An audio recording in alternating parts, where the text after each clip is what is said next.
요한복음 10장 22절부터 29절 말씀 보겠습니다.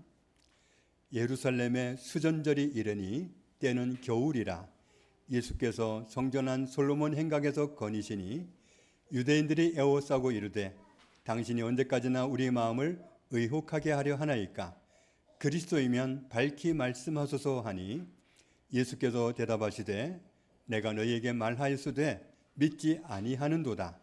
내가 내 아버지의 이름으로 행하는 일들이 나를 증거하는 것이거늘 너희가 내 양이 아니므로 믿지 아니하는도다. 내 양은 내 음성을 들으며 나는 그들을 알며 그들은 나를 따르느니라. 내가 그들에게 영생을 주노니 영원히 멸망하지 아니할 것이요 또 그들을 내 손에서 빼앗을 자가 없느니라. 그들을 주신 내 아버지는 만물보다 크심에 아무도 아버지 손에서 빼앗을 수 없느니라.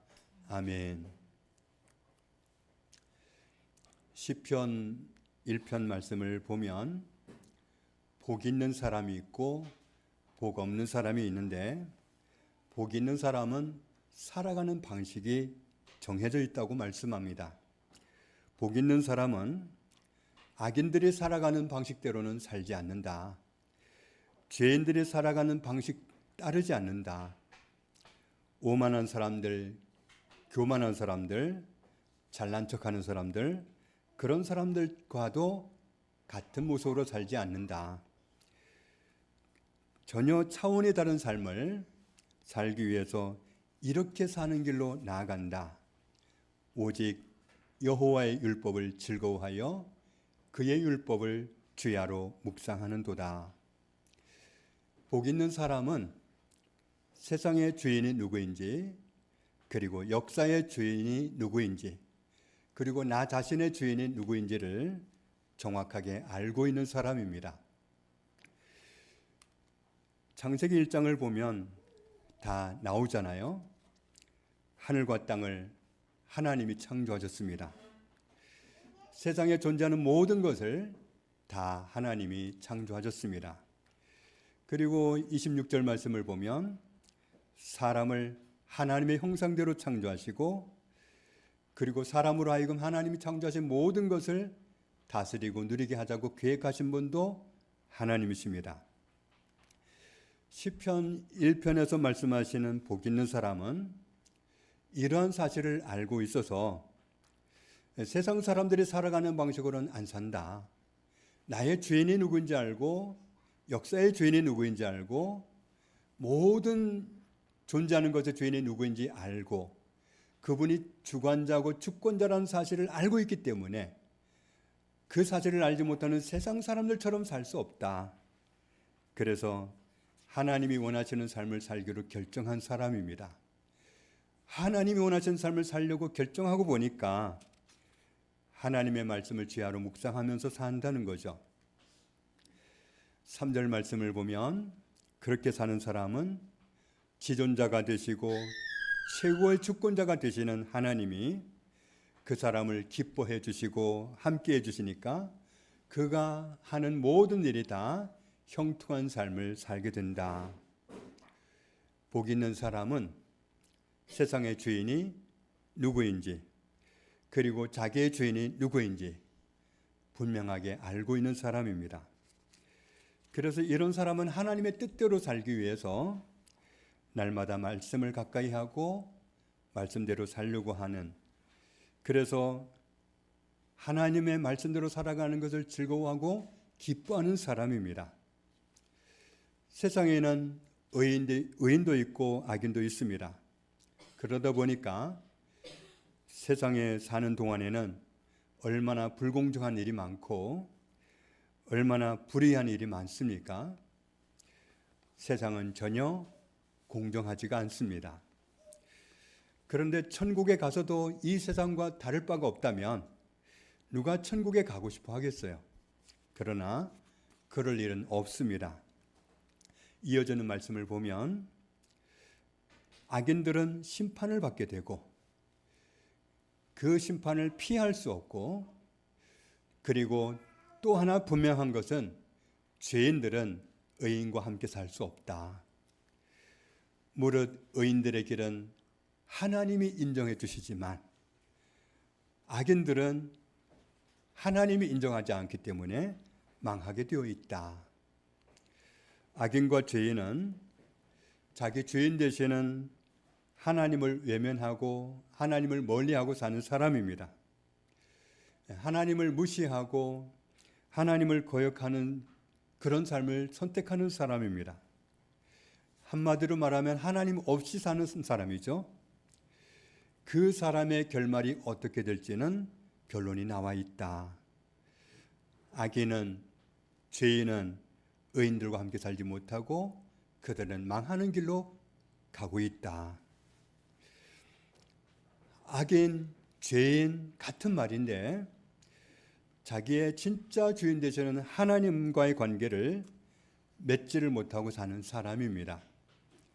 의인은 반대입니다.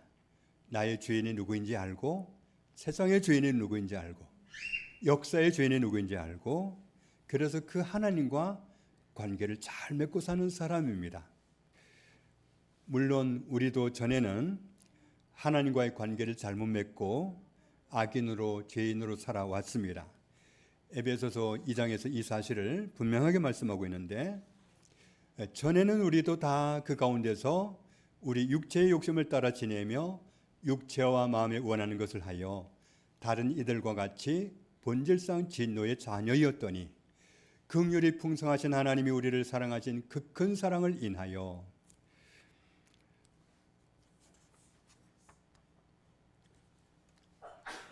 의인은 자기 주인 되시는 하나님과의 관계를 잘 맺고 사는 사람입니다. 우리가 그렇게 살아온 사람들이지만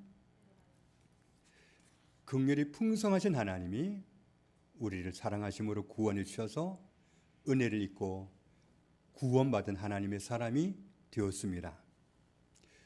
우리가 다른 악인들과 마찬가지로 다른 죄인들과 마찬가지로 죄인이었는데 지금은 은혜로 구원받아서 죄인이 아니라는 말씀입니다. 죄인이 아니라는 것은 다른 말로 하면 우리가 의인이라는 말씀입니다. 우리가 여전히 악인이고 죄인이면 그러면 의인으로 살 수 없습니다. 의인이라야 의인의 삶을 사는 것이지 죄인이 의인의 삶을 살 수 없습니다. 악인이 의인의 삶을 살 수 없습니다. 우리가 의인 되었기 때문에 의인으로 살 수 있기에 의인은 복 있는 사람이고 복 있는 사람은 이렇게 산다고 살아가는 방식이 이렇게 특별해야 된다고 알려주시는 겁니다. 모든 사람이 죄인이 되었던 배경은 로마서 5장에 말씀하고 있는데 처음에는 한 사람 아담이 죄를 지었습니다. 그 여파로 죄가 세상에 들어왔고 죄인이 되는 그때부터 사망이 들어왔다. 아담만 죄를 지은 게 아니라 이와 같이 모든 사람이 죄를 지었으므로 사망이 모든 사람에게 이르렀다. 아담 한 사람만 죄를 지은 게 아니라 모든 사람이 다 죄를 지었고 다 사망에 빠지게 되었다고 말씀합니다. 모든 사람을 창조하신 분은 하나님이시고 모든 사람은 그런데 죄인이 되었었습니다. 죄인이 되면 어떤 결말을 맞이하느냐 하면 죄의 삭선 사망이라고 그랬습니다. 죄인이 아니게 되려면 값을 치러야 되는데 사망을 값으로 지불해야 됩니다. 그런데 보이는 세계와 보이지 않는 세계를 다스리시는 하나님이 우리에게 알려주시는 말씀으로는 우리가 알고 있는 육신의 죽음이 죽음의 모든 것이 아닙니다. 우리가 알고 있는 죽음은 육신의 죽음뿐인데 그 이상의 죽음이 있다는 것을 성경은 말씀합니다. 그래서 히브리서 9장에는 이렇게 말씀하고 있습니다. 같이 읽습니다. 한 번 죽는 것은 사람에게 정해진 것이요 그 후에는 심판이 있으리니. 한 번 죽는 거 사람에게 정해져 있다. 이 죽음은 육신의 죽음을 말합니다. 그렇게 되면 사람이 끝나는 게 아니라 그 후에는 심판을 받게 된다. 사람들이 함께 살다가 이런저런 이유로 어떤 사람이 더 이상 호흡을 하지 않게 되면 그 사람을 죽었다, 사망했다 이렇게 표현을 합니다. 전도서 3장에서 말씀하는데 인생이 당하는 일을 짐승도 당하나니 그들이 당하는 일이 일반이라.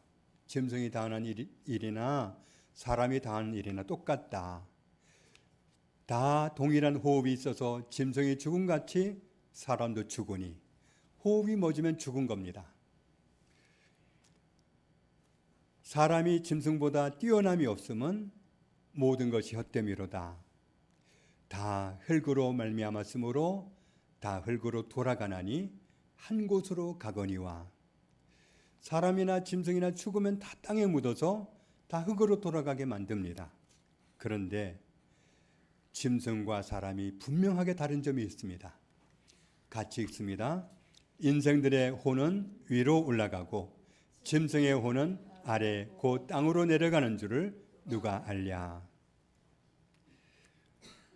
숨쉬지 않는 육체는 짐승의 육체나 사람의 육체나 다 땅에 묻히는 것은 같지만 사람의 영혼은 그때 하나님을 뵈러 하늘로 올라간다는 겁니다.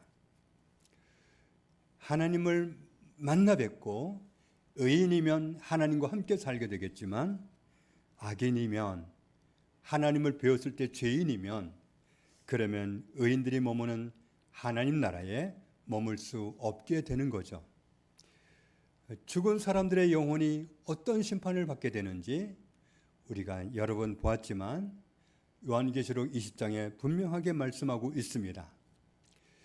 또 내가 보니 죽은 자들이 큰 자나 작은 자나 그 보좌 앞에 서 있는데 하나님의 보좌 앞에 서 있는데 책들이 펴 있고 또 다른 책이 펴졌으니 곧 생명책이라. 죽은 자들이 자기 행위를 따라 책들에 기록된 대로 심판을 받으니 바다가 그 가운데서 죽은 자들을 내주고 또 사망과 음부도 그 가운데에서 죽은 자들을 내주매 각 사람이 자기의 행위대로 심판을 받고 억울하게 심판받을 일이 없습니다. 부당하게 심판받을 일이 없습니다. 세상에서는 억울한 누명을 쓰고 부당하게 심판받는 경우도 있습니다. 남이 살인죄를 지었는데 내가 뒤집어 쓰고 억울하게 평생 감옥살이를 하는 경우도 더러는 있습니다. 그러나 하나님 앞에 심판받을 때는 절대로 그런 일은 없습니다. 자기 삶을 낱낱이 기록한 책을 갖다 놓고 그 기록대로 심판을 받기 때문입니다. 사망과 음부도 불못에 던져지니 이것은 둘째 사망 곧 불못이라. 둘째 사망이 있다는 거죠. 누구든지 생명책에 기록되지 못한 자는 불못에 던져지더라. 육신은 죽었지만 영혼은 살아있습니다. 살아있는 영혼이 심판을 거쳐서 악인이면 죄인이면 지옥으로 던져지는데 요한계시록 21장 8절 끝부분에 보면 유황불에 던져지는데 그것을 둘째 사망이라고 말씀합니다. 둘째 사망하는 그 장소를 불못이라고도 하고 지옥이라고도 표현하는 겁니다. 마가복음 9장을 보면 그 지옥불은 어떤 특징을 가지고 있느냐 하면 영원히 꺼지지 않습니다. 절대로 꺼지지 않습니다. 누구도 끌 수가 없습니다. 그 불은 밝게 해주는 빛이 아니라 뜨거운 불입니다.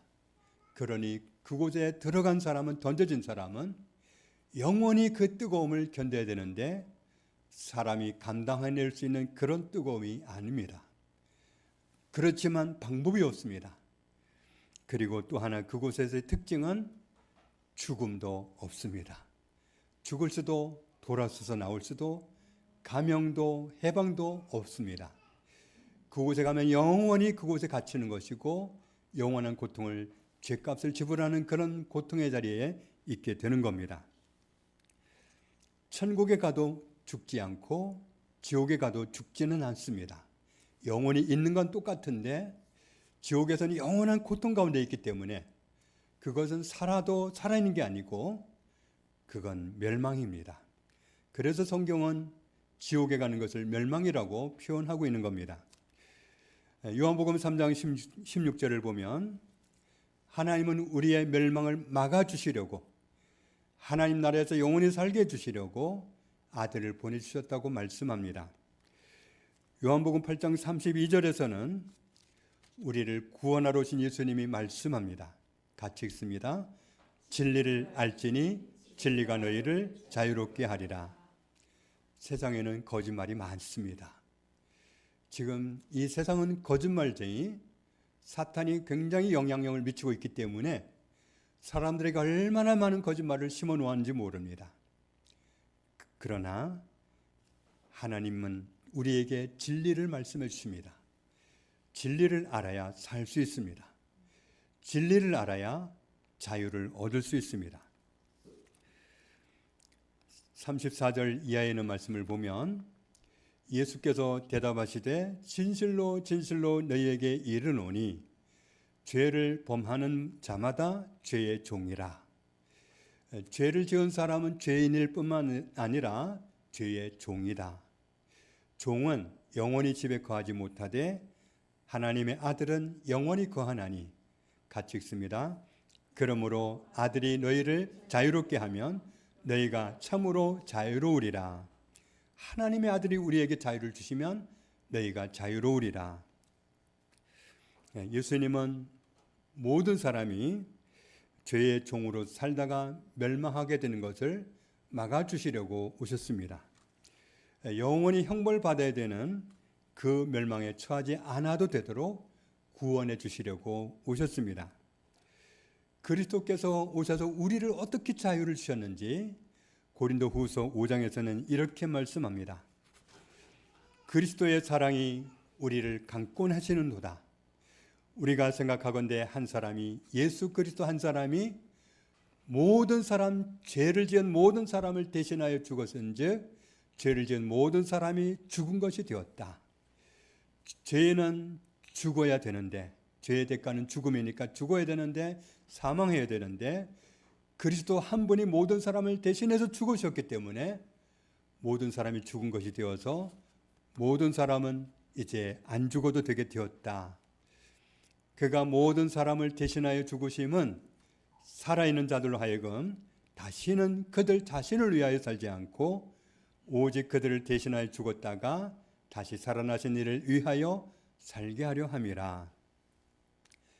21절에는 이렇게 말씀합니다. 같이 읽습니다. 하나님이 죄를 알지도 못하신 이를 우리를 대신하여 죄로 삼으신 것은 우리로 하여금 그 안에서 하나님의 의가 되게 하려 하심이라. 아멘. 하나님은 죄를 경험적으로는 알지도 못하시는 예수님에게 우리를 대신한 죄인이 되게 하셨습니다. 그래서 우리 죄를 뒤집어 쓴 때문에 십자가에 죽으셨던 겁니다. 그래서 우리를 대신해서 죄인 되고 우리 대신해서 죽게 하신 이유가 뭐냐? 우리가 예수님 때문에 의인이 되게 하려고 그렇게 하셨다. 예수님이 앞으로 그렇게 하시겠다는 뜻이 아니라 이미 2000년 전에 그렇게 하셨기 때문에 예수님의 공로로 우리는 의인이 되었습니다. 그래서 이렇게 말씀한 거죠. 17절 말씀 같이 읽습니다. 그런즉 누구든지 그리스도 안에 있으면 새로운 피조물이라. 이전 것은 지나갔으니 보라 새 것이 되었도다. 예수님 안에 있느냐 밖에 있느냐는 우리의 영원한 장래를 바꾸는 겁니다. 우리는 전혀 새로운 존재가 되었다. 죄인이면 악인이면 심판을 받아야 되고 멸망을 받아야 되지만 그리스도 안에 있으면 아니다. 완전히 바뀌었다. 전혀 새로운 존재가 되었다. 우리가 예수님을 믿는다고 말할 때 예수님을 믿는다고 말하는 그 말 속에는 어떤 뜻이 포함되어 있느냐 하면 예수님은 하나님의 아들이시고 하나님이신데 하나님이 나를 구원하기 위해서 육신을 입고 이 땅에 오셨다. 이 사실을 믿는 겁니다. 나를 사랑하시고 모든 사람을 사랑하셔서 우리가 다 죄인이기 때문에 죽어야 되는데 그런 멸망에 빠지게 된 우리를 대신해서 죽어주시고 죄값을 지불해 주시고 그래서 우리의 죽음을 막아주셨다는 사실을 믿는다는 믿음이 나 예수님 믿어요 하는 그 말 속에 들어 있습니다. 그래서 갈라디아서 2장 말씀대로 하면 이렇게 표현하는 거죠. 내가 그리스도와 함께 십자가에 못 박혔나니 그런즉 이제는 내가 사는 것이 아니요 오직 내 안에 그리스도께서 사시는 것이라. 이제 내가 육체 가운데 사는 것은 같이 읽습니다. 나를 사랑하사 나를 위하여 자기 자신을 버리신 하나님의 아들을 믿는 믿음 안에서 사는 것이라. 그리고 우리가 예수님을 믿는다고 말할 때 그 말 속에는 내가 스스로는 의인이 될 수 없었는데 예수님이 나를 의인 만들어 주셨다는 것을 믿는다는 그 고백이 포함되어 있습니다. 내가 의인 되려고 어떻게 해본 적이 없고 또 그렇게 하라고 해도 할 방법이 없었는데 예수님이 나를 의인 만들어 주셨다고 믿는다는 믿음이 들어가 있습니다. 16절 말씀 보면 같이 읽습니다. 사람이 의롭게 되는 것은 율법의 행위로 말미암음이 아니요 오직 예수 그리스도를 믿음으로 말미암는 줄 알므로 우리도 그리스도 예수를 믿나니 이는 우리가 율법의 행위로서가 아니고 그리스도를 믿음으로써 의롭다함을 얻으려 함이라. 율법의 행위로서는 의롭다함을 얻을 육체가 없느니라. 아멘. 사람이 죄인이 되어서 망하게 되었을 때 처음부터 하나님은 구세주를 보내주시고 구원해 주신다고 약속하셨습니다. 하나님이 보내시는 구원자는 이사야 9장 6절 말씀을 보면 아기로 태어나서 사람으로 이 땅에 오시게 된다고 알려주셨습니다. 그냥 대충 말씀하신 게 아니라 하나님은 당신이 보내시는 구세주를 어떤 모양으로 보내시게 된다고 틈만 나면 아주 자세하게 말씀해 주셨습니다. 그리고 구세주가 우리를 죄인된 존재를 의인 만드시기 위해서 어떤 방법으로 구원해 주실 거라는 사실도 자세하게 말씀해 주셨습니다. 이사야 53장에서 이 사실을 말씀하고 있는데 그리스도께서는 그는 실로 우리의 질고를 지고 우리의 슬픔을 당하였거늘 우리는 생각하기를 그는 징벌을 받아 하나님께 맞으며 고난을 당한다 하였노라. 이사야는 예수님이 오시기 수백 년 전에 살았던 사람입니다. 앞으로 그리스도가 오셔서 이렇게 죄값을 지불하게 된다. 이렇게 해서 사람을 죄에서 구원하게 된다. 이렇게 해서 의인을 만드신다. 이 방법을 구체적으로 예언하게 되었던 겁니다. 그리스도가 찔림을 당하셨는데 찔림은 우리의 허물 때문이요 그가 상함은 우리의 죄악 때문이라. 그가 징계를 받음으로 우리는 평화를 누리고 그가 채찍에 맞음으로 우리는 나음을 받았도다. 같이 읽습니다. 우리는 다 양 같아서 그릇 행하여 각기 제 길로 갔거늘 여호와께서는 우리 모두의 죄악을 그에게 담당시키셨도다. 모든 사람의 죄를 예수님에게 담당시키셔서 모든 사람의 죄를 담당하고 죄값을 지불하는 사망을 당하는 그 자리에 주님이 서셨던 겁니다. 예수님은 하나님이 정하신 방법으로 우리를 구원해 주시려고 정확하게 말씀대로 그렇게 십자가에서 우리의 죄값을 지불해 주셨습니다. 히브리서 2장에서도 하나님이신 예수님이 우리를 구원하러 오실 때 왜 사람이 되었어야 했는지를 또 알려주십니다. 우리 하나님의 자녀들은 혈과 육에 속하였음에 그분도 또한 같은 모양으로 혈과 육을 함께 지니고 이 땅에 오신 것은 죽음을 통하여 죽음의 세력을 잡은 자 곧 마귀를 멸하시며 또 죽기를 무서워함으로 한평생 매어 종 노릇하는 모든 자들을 놓아주려 하심이니. 하나님이 정하신 구원을 이루기 위해서 예수님이 이 세상에 오실 때 하나님이 말씀하신 대로 사람으로 태어나서 오셨고, 그렇게 정확하게 말씀대로 오셨거늘 그런데도 사람들은 예수님을 믿지 않았습니다. 요한복음 10장에 있는 말씀을 보면 때는 어떤 때였느냐 하면 수전절이었고 예루살렘이었고 겨울철이었다고 말씀하는데, 이 수전절이란 말이 무슨 뜻인지 알아야 되겠는데요. 수리아 왕이 예루살렘 성전을 빼앗아 가지고 예루살렘 성전을 더럽혔습니다. 예루살렘 성전을 더럽힌다는 것은 유대인들을 아주 자존심을 상하게 하는 거죠. 어떻게 더럽히느냐 하면 예루살렘 성전에서 이방신을 갖다 놓고 이방신을 섬기는 그런 모독적인 행위를 했습니다. 이스라엘이 힘이 없으니까 그런 일을 당했겠지요. 그런데 BC 164년에 유다 사람 마카비가 반란을 일으켰습니다. 그래서 승리를 한 뒤에 예루살렘 성전에 들어가서 이방인들이 더럽혀 놓은 예루살렘 성전을 정결하게 만들었습니다. 정결하게 만들어 가지고 그 성전을 하나님께 봉헌을 했습니다. 그 성전을 정결하게 하고 그 정결하게 해서 하나님께 바친 그것을 기념하는 것을 수전절이라고 부르게 됐습니다.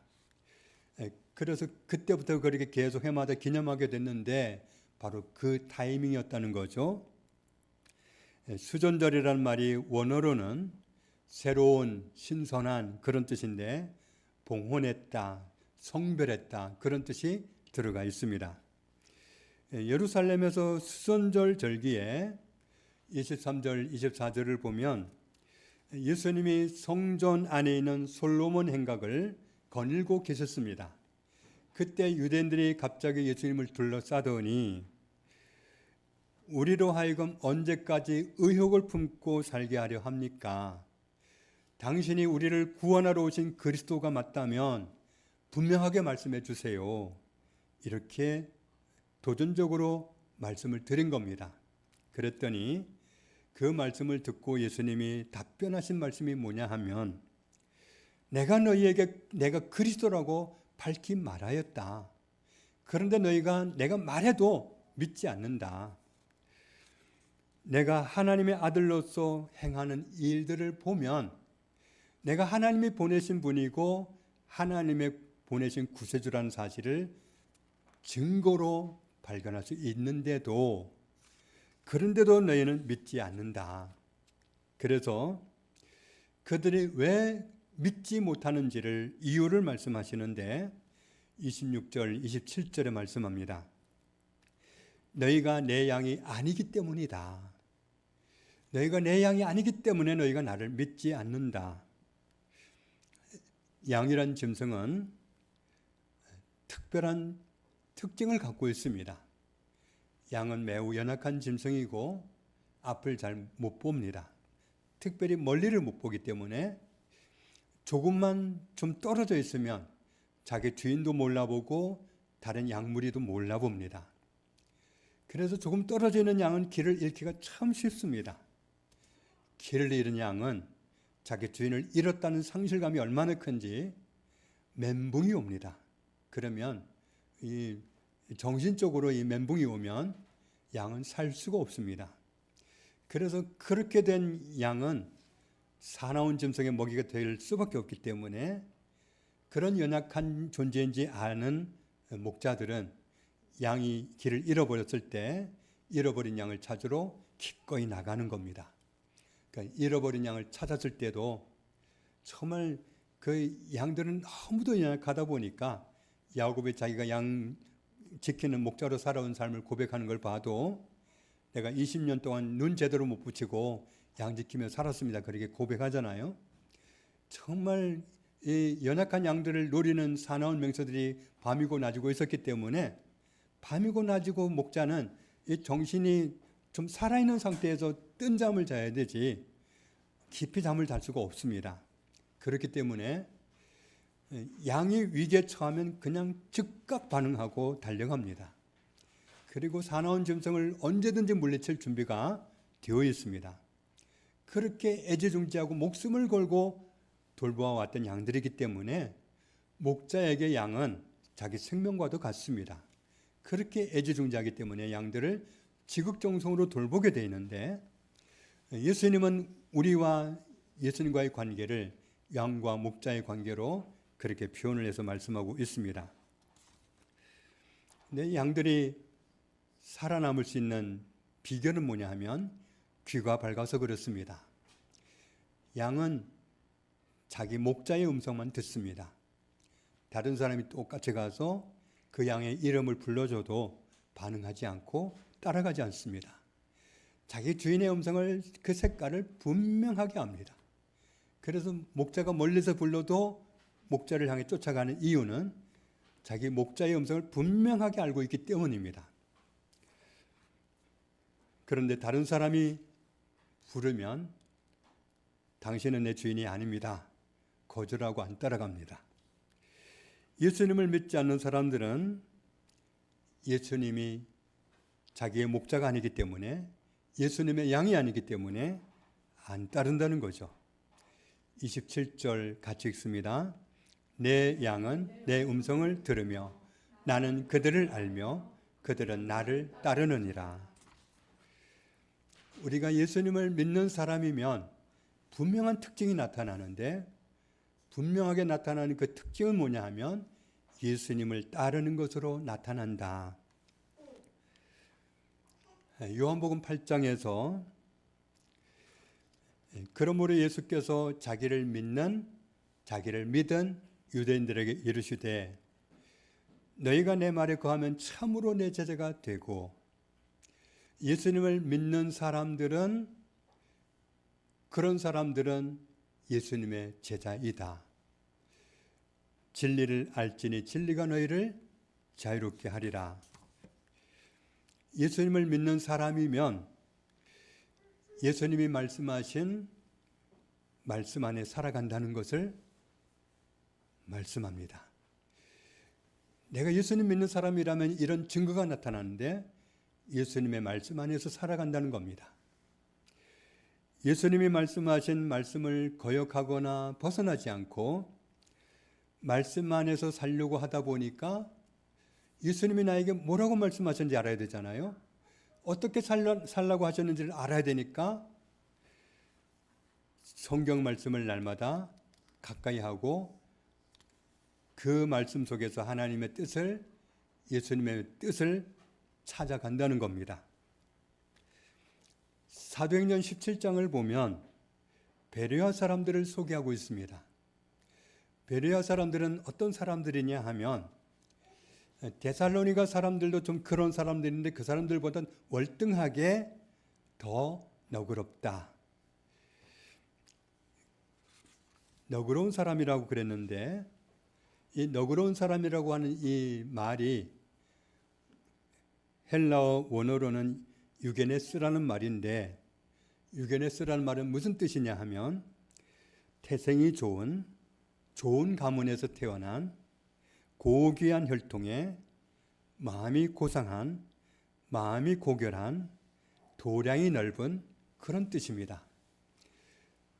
이 좋은 가문에서 태어난 사람은 좋은 교육을 받았고, 그래서 그런 사람은 다른 사람에게 다른 모습으로 나타납니다. 그냥 아무 교육도 못 받은 사람하고는 차이가 분명하게 나타납니다. 그래서 고상한 태도와 외모로 드러나게 되는 겁니다. 우리가 이전에 사용했던 성경, 개역 성경에는 여기서는 너그럽다고 번역을 했지만 그 성경에는 뭐라고 번역을 했었느냐 하면 신사적이라고 표현을 했습니다. 신사적이란 말은 무슨 뜻이죠? 매너가 있다는 뜻입니다. 그러니까 이 말은 매너가 좋다는 얘기입니다. 베레아 사람들은, 데살로니가 사람들도 매너가 있는데 그 사람들보다 훨씬 매너가 더 좋다. 그래서 얼마나 매너가 좋은지 이 사람들이 말로만 나는 하나님의 뜻대로 살고 싶어. 하나님, 저는 하나님 뜻대로 살고 싶어요. 말로만 그런 게 아니라 실제적으로 하나님의 뜻대로 살려고 노력하는 사람들이다. 실제적으로 하나님의 뜻대로 살려고 보니까 하나님이 뭐라고 말씀하셨는지 알아야 되겠어서 하나님의 말씀이 기록된 성경을 날마다 성경을 상고한다. 성경을, 하나님의 말씀을 날마다 상고하는 거예요. 하나님이 뭐라고 하셨는지, 예수님이 뭐라고 하셨는지 알아야 되겠기에. 그래서 성경 말씀을 그렇게 가까이 하고 그 말씀대로 살려고 노력하다 보니까 결과가 어떻게 나타났냐면 12절에 믿는 사람이 많아졌다. 그 중에는 헬라 사람들, 귀부인, 남자들, 많은 사람들이 그런 태도를 가지고 성경을 접하다 보니까 많은 사람들이 믿게 되었다. 이렇게 표현을 하고 있습니다. 그래서 베레아 사람들은 그 성품 때문에 예수님을 믿는 사람이 많았다는 겁니다. 요한복음 10장에서 내가 예수님을 믿는 사람이 분명하다면, 정말 내가 예수님을 믿는 사람이라면 증거가 나타나는데 그 증거는 예수님을 따르는 걸로 나타난다.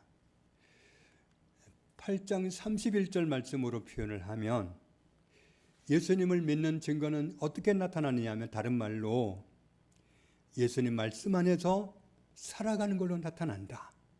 말씀 벗어나서 사는 게 아니라, 말씀 무시하고 사는 게 아니라, 말씀과 다르게 사는 게 아니라 말씀대로 살아가는 모습으로 나타난다. 하나님의 말씀대로 살려고 하다 보면 하나님의 말씀을 알아야 되겠기에, 하나님의 뜻대로 살려고 했으면 하나님의 뜻을 알아야겠기에, 하나님의 뜻이 기록되어 있고 하나님의 말씀이 기록되어 있는 성경 말씀을 날마다 가까이 할 수밖에 없게 됩니다. 우리가 하나님의 뜻대로 살고 하나님의 말씀대로 살려고 성경을 읽기로 결심하고 보면 처음에는 성경 읽기가 쉽지 않습니다. 그것도 성경을 날마다 읽는 거 쉽지 않습니다. 성경을 읽을 때 정말 읽기가 어려우니까 듬성듬성 읽기도 하잖아요. 별 부담 없고 교훈적인 것 같고, 그래서 시편 말씀 많이 읽고 또 잠언도 때로 읽고 전도서도 좀 읽을만 하고, 그럼 또 다른 성경 읽을 엄두가 안 나고 쉬었다가 또 성경 읽어봐야겠다 싶으면 또 시편 읽어보고 또 잠언이나 전도서 정도까지는 좀 읽어보고 또 성경을 덮어놓고 이러기가 쉽습니다. 그런데 성경을 통해서 하나님의 뜻을 알려고 하면 정말 하나님의 말씀에 하나님이 나에게 어떻게 살라고 기록했는지를 알기를 원한다면 가장 좋은 방법은 성경 처음부터 마지막까지, 창세기부터 요한계시록까지 계속 처음부터 끝까지 읽어나가는 겁니다. 그런데 제가 종종 말씀드리는 것처럼 성경을 읽어나가는 것은, 창세기부터 요한계시록까지 읽어나가는 것은 등산하는 것과 비슷합니다. 처음 등산 가는 그 길이 길게 가는 길이라면, 멀리 가는 길이라면 처음엔 지루합니다. 처음 갈 때 어디에 뭐가 있었는지, 어디에 무슨 특징이 있었는지 그걸 다 알 수 없습니다. 알기 때문에 가는 게 아니라 목적지까지 가려고 가는 겁니다. 등산 가는 사람이 나 여기가 어딘지 몰라서 못 가겠다고 주저하는 사람은 없습니다.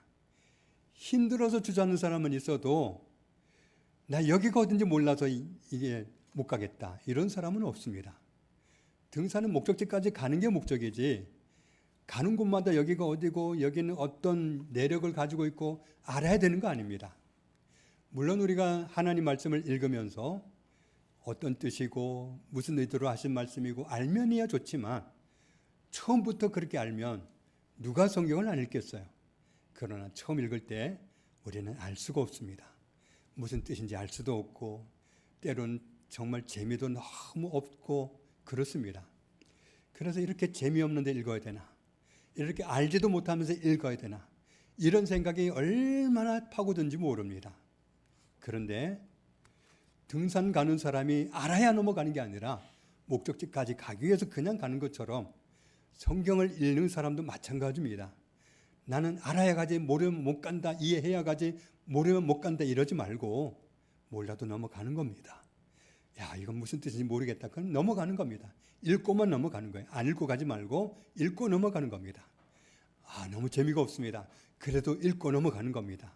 그냥 가지 말고 뛰어넘지 말고 듬성듬성 읽으면 재미는 있을지 몰라도 읽으면 할지는 몰라도 하나님의 뜻을 전반적으로 알기는 어렵습니다. 그렇기 때문에 저는 권해드리기를 창세기부터 요한계시록까지 쭉쭉 읽어나가는 겁니다.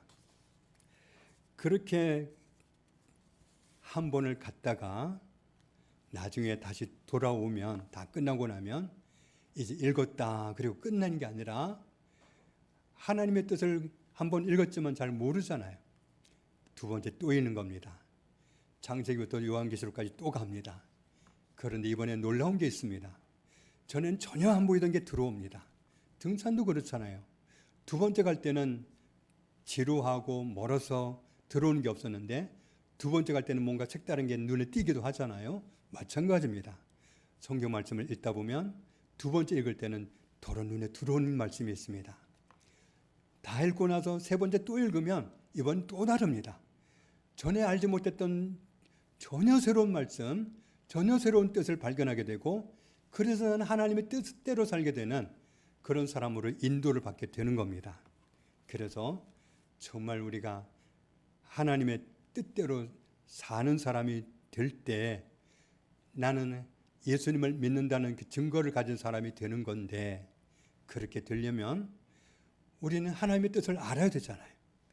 하나님이 뭐라고 말씀하셨는지 말씀을 알아야 말씀 안에 살 거 아니겠어요? 그러기 위해서 우리가 창세기부터 요한계시록까지 평생 읽어가는 겁니다.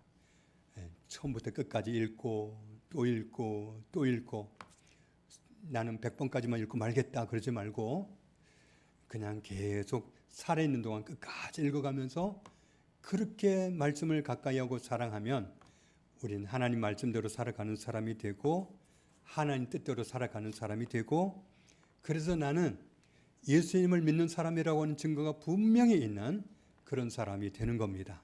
저와 여러분이 하나님의 말씀을 늘 가까이 함으로 예수님을 믿는 사람이 맞다고 하는 증거, 하나님의 뜻대로 사는 사람, 말씀 안에 사는 사람, 이런 증거를 가지고 사는 사람들 다 되시기를 주님의 이름으로 축복합니다.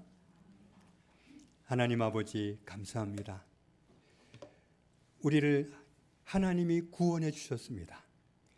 예수 그리스도께서 우리를 하나님의 언약하신 말씀대로 그 방법대로 구원해 주셨습니다. 우리를 의인 만들어 주셨습니다. 그래서 우리는 오늘 하나님의 사랑받는 자녀로 살게 된 것을 감사합니다. 우리를 구원해 주신 예수님을 믿는 사람으로서 나를 사랑하신 예수님을 믿는 사람으로서 우리는 예수님을 믿는다는 증거를 분명하게 가지고 살아야 되겠사오니 그 증거는 말씀 안에 살아가는 모습으로 나타나야 되겠고 하나님의 뜻대로 살아가는 모습으로 예수님을 따르는 모습으로 나타나야 되겠사오니 분명하게 알고 따르기 위해서 날마다 말씀을 가까이 하고 말씀을 연구하고 그 말씀 안에 살아가는 저희들이 다 되게 하여 주옵소서. 그래서 하나님을 기쁘게 하는 사람이요 복 있는 사람으로 살아갈 수 있도록 인도하여 주옵소서. 예수님 이름으로 기도합니다. 아멘.